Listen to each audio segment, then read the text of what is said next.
Hello everyone, good evening. This is my another mini blog. কেমন আছো সবাই? আজকে আমরা সবাই মিলে চলে গেছিলাম আমাদের খুব কাছের একটা দাদার অন্নপ্রাশন। ধরি বিয়ের আগের দিন রাতের কিছু রিচুয়ালসের জন্য। এদিকে ওরা সবাই তত্ত্ব সাজাতে শুরু করে দিয়েছে। এটা হচ্ছে তত্ত্বসূচি।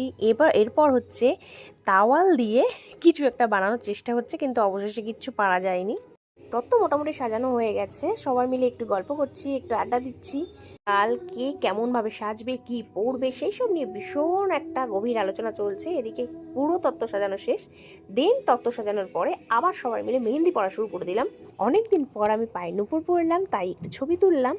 আমার মতো কে কে নুপুর পড়তে ভালোবাসে কমেন্টে জানাতে ভুলো না কিন্তু। এবার আমরা বেরিয়ে পড়লাম গঙ্গা নিমন্ত্রণের জন্য। এই রিচুয়ালসগুলো আমি ভীষণভাবে রিলেট করছি, বিকজ কিছুদিন আগেই আমার বিয়ে হয়েছিল। আমি আর কোনো ক্লিপ নিতেই ভুলে গেছিলাম, বিকজ এত মজা করছিলাম। তো এই ভিডিওটা এই পর্যন্ত। এই ভিডিওটা দেখে যদি কিছু ভালো লেগে থাকে তাহলে লাইক, কমেন্ট, শেয়ার করো। Bye bye.